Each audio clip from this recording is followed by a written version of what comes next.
Cinema release అయినప్పుడు collections ఎంత ఇప్పుడు అడగలేదు, నాకు తెలియదు ఆ సంగతి. అలాగే నాకు ఏ సినిమా బాగుండాలని కోరుకుంటాను.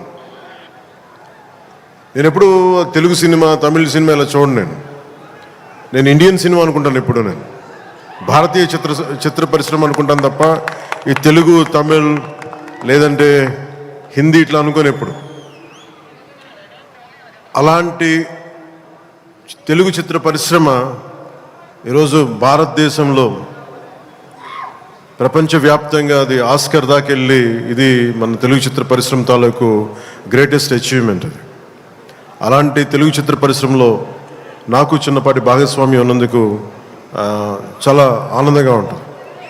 ఎప్పుడు నా నిర్మాతలు బాగుండాలని కోరుకుంటాను. నా దర్శకులు, నా రైటర్స్ వాళ్ళు రాసిన కథని నేను ఎంత బాగా చేయాలని అనుక్షణం తపన పెడతాను. కానీ రిజల్ట్స్ ఎప్పుడు మన చేతిలో ఉండవు.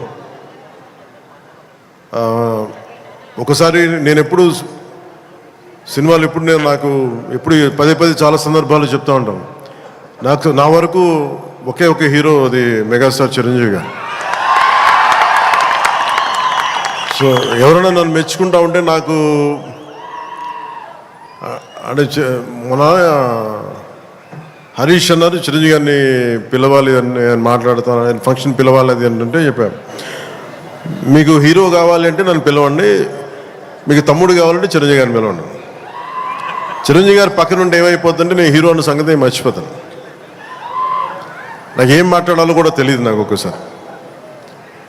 అలాంటిది అన్నయ్య చిరంజీవి గారు మనస్ఫూర్తిగా ఈరోజు ఉస్తాద్ భగత్ సింగ్ ట్రైలర్ చూసి ఆయన ట్వీట్ చేసింది ఇందాకే చూపించారు నాకు.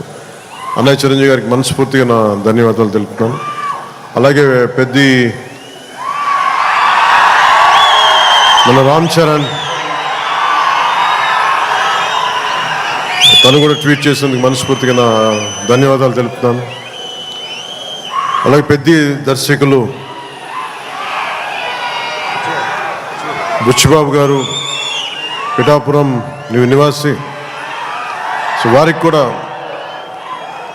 మనస్ఫూర్తిగా నా ధన్యవాదాలు తెలుపుతాను.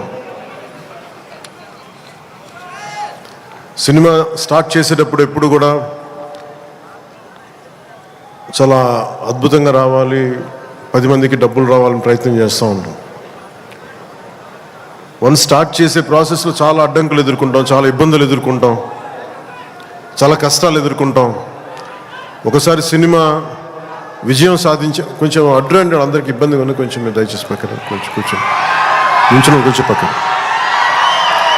సినిమా విజయం సాధించాలని అందరం పనిచేస్తాం. ఈ ప్రాసెస్లో చాలా ఒడిదుడుకులు ఎదుర్కొంటాం. ఒడిదుడుకుల్ని తట్టుకొని ఒక సినిమాని అనుకున్నట్టుగా తీసి విజయం సాధించడం చాలా కష్టమైంది. నిద్రలు ఉండవు. అందరం ఎవరి పట్టుకుడి కోసం పనిచేస్తాం.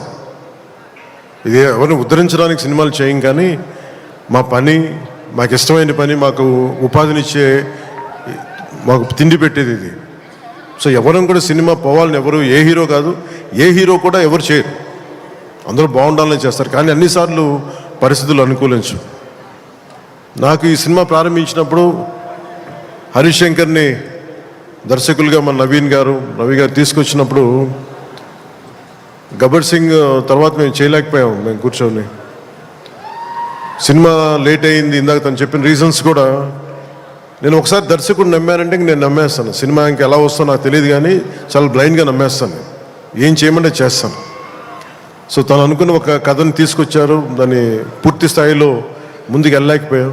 చిన్న కథ మారింది, మధ్యలో కోవిడ్ వచ్చింది.